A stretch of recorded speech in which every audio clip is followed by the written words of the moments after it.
Hello, this is Mike Sloan, CIO for the City of Spokane, Washington. And I'm Mike Hamilton, CISO for Critical Insight, and this is Mike and Mike on the mics. How you doing, Mike?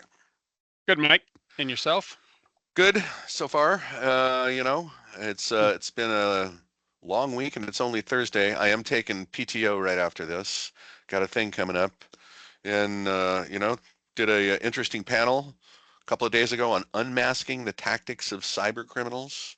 I heard about Uh, that. How'd it yeah, go? I think it went really well. We talked about the things that you really need to pay attention to, especially if you are in the public sector or in the healthcare or Yeah. anything like that.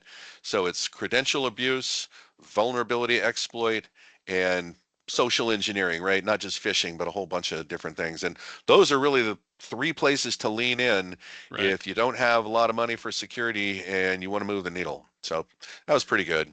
Di- uh, was the audience engaged? Were they asking you good questions? Oh yeah, we always have a great That's chat the going key. on. Yeah, that was really good. And that, there's a lot of people that come to our events fairly regularly, Hmm. and so they're really engaged, and I Yeah. think that helps the whole thing. Yeah, Yeah, and comfortable in doing so, knowing that your panels are usually pretty good and in regards to their expertise. So, they're yeah, usually pretty good. usually. Well, Okay. when I'm not there, I would have to say, it's maybe a little depleted.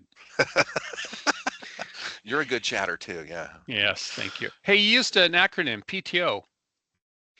Yes. Well, so I got to punch out. I got to prep for show tonight.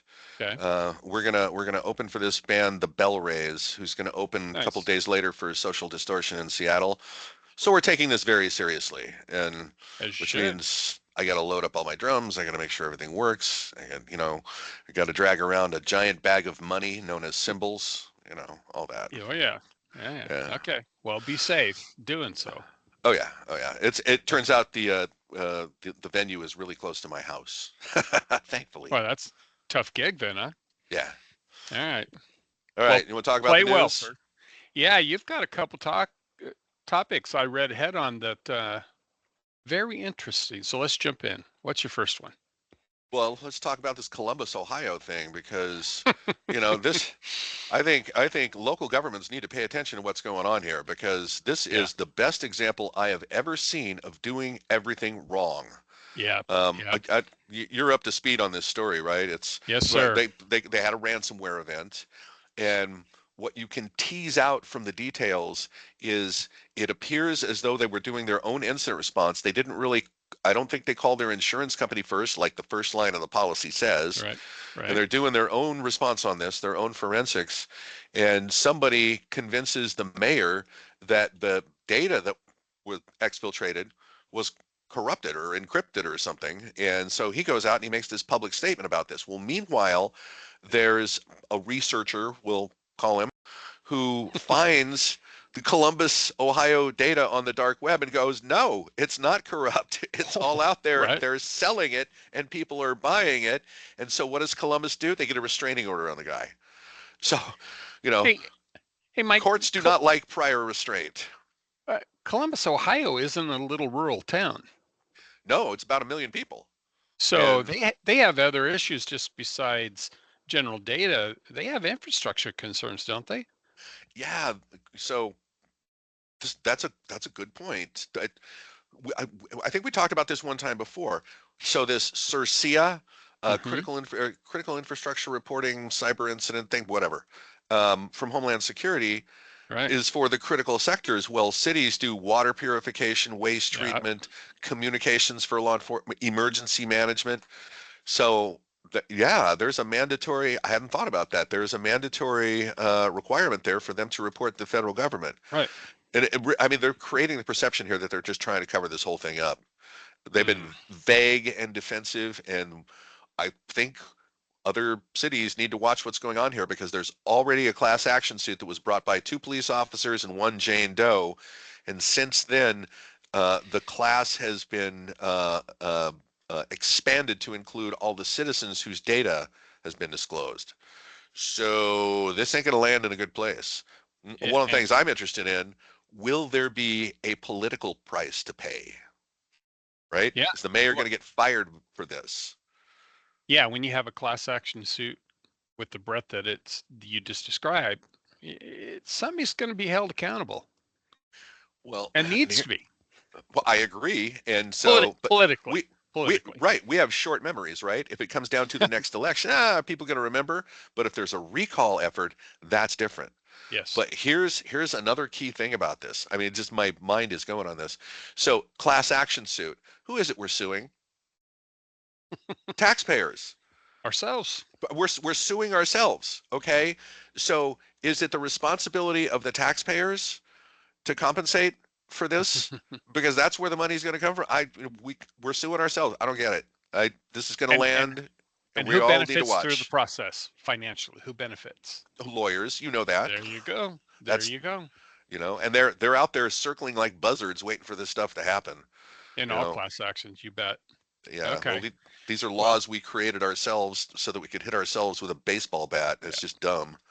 All right, so let's keep an Six. eye on that for a while because Yeah. I really want to see how this develops. Yeah. We shared this internally with our leadership, our executive leadership, the mayor, and bringing to light the impact that cities, especially larger cities, with the complex infrastructures that they manage, it's an issue that they need to stay attuned to across the country.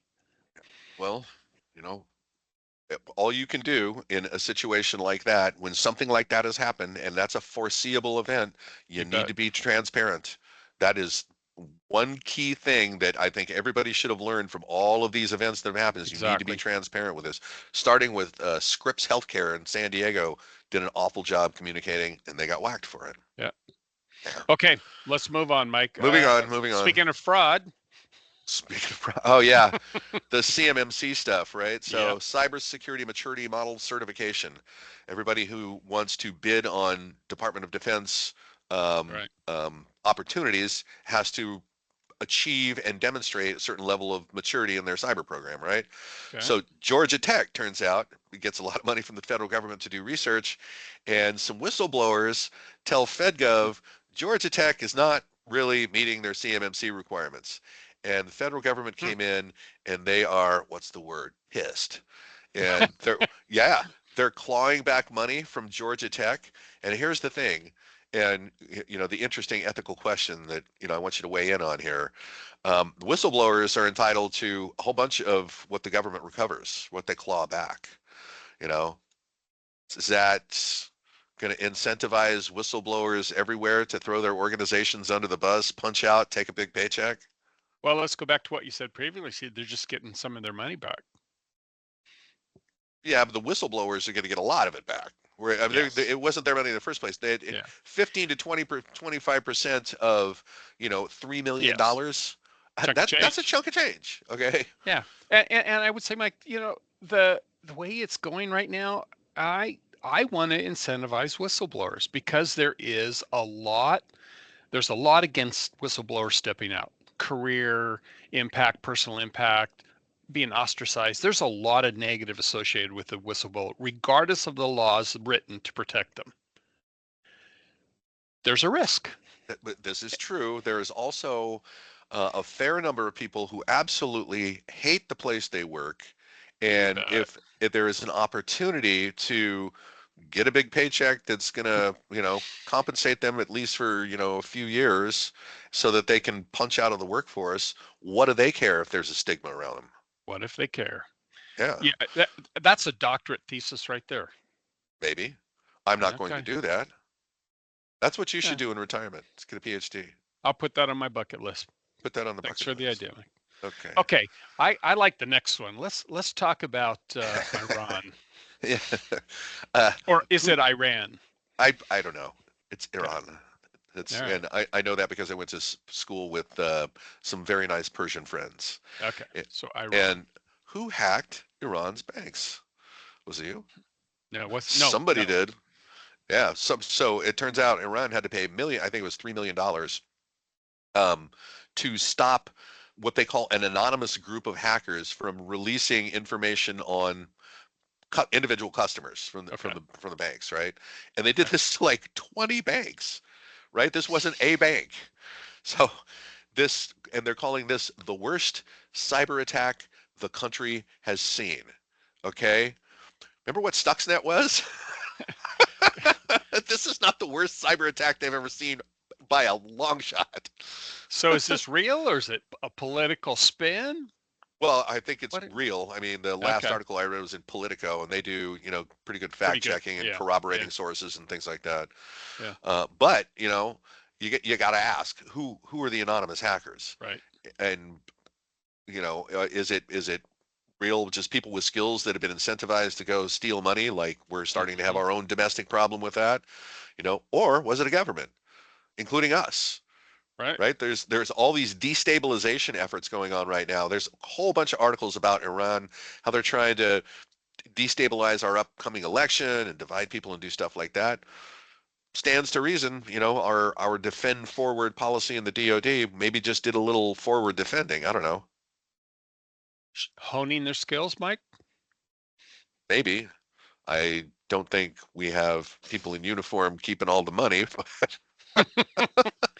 Well, when we were talking about this, I almost smiled about it, but hacking is hacking, and I don't like it, even if it's nation states that, are evil intent as well. It's just wrong all the way around. It is, and I don't think this problem is ever going to go away No. until we really start treating our logical border as a physical border. Yeah. And Yeah. that would be super hard to do. We Sure. can absolutely do that. And why nobody this is why they don't let me make public policy anymore, because I suggest things like this. Yes. Okay. Okay. Let's talk about our own. I think you got something here for us. Yeah. The sometimes I just come across stuff that's absurd, ironic. This was just funny. Okay. Okay. Unless you are the sailor involved here. So Mm, there was a U.S. warship that has not been named, and somebody saw an SSID. When you have a wireless network, it broadcasts its name, right. right? Right. Service Set Identifier, SSID, and they saw one on the boat called Stinky. Okay, not probably a Navy network, and so they tracked it down to a sailor, and she apparently lied about it. Right. And right, and To her I CO. yeah, and I don't know if she was selling access on the boat, but it was apparently for entertainment, not for exfiltrating government secrets. Hopefully, Hopefully. Right. yeah. So for half of a year, this went on. Okay, and story definitely ends badly. She got court-martialed, Yeah. as you would think. Rightly so. Yeah. But the thing that jumped out to me is the way they found the network was because there was an SSID being broadcast, not because our Navy ships scan for frequencies, espionage frequencies, devices hidden on the ship, stuff like that. It was because there was this blatant SSID. And so if the SSID had just been hidden, because you can hide those, they Right. never would have found it. So this does not say good things about the ability of our Navy to control errant communications in and out of the ship. Well, maybe it's time things change for them. Yeah. So a Because it, Starlink dish on a Navy ship providing internet access for entertainment seems so bad and so easy to do now because technology is, I mean, it's all been commoditized. Now people can do that. right. Uh, Seems like they ought to be doing a better job of scanning for those frequencies. Well, and a follow-up on that, Mike, I read and I haven't verified this, but the Navy is considering Starlink on their naval vessels as a secondary source to access the internet. Really? So like a communications backup? I don't know if it'd be official. I, I I don't don't know. know. I just, Why would they need internet access though? I mean, I know. Yeah, okay. and to what use is it for government purposes, or is it for the naval staff that are on these ships that are to sea for months on end? No clue. Yeah. I'm going to follow up, but I found it as a tail on to this reference that you made with this battleship. Hmm. But the fact that it existed for as long as it did and was found in a simple way, Yeah. boy, I hope they tighten Uh, things up. yeah.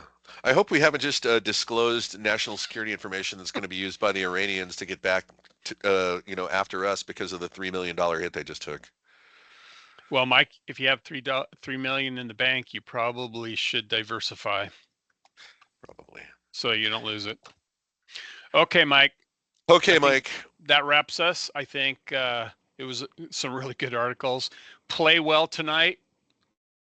Hopefully. Hope. it's always, you always do fine. Yeah. All right. Mike and Mike on the mics. Mike out. Mike out. See y'all.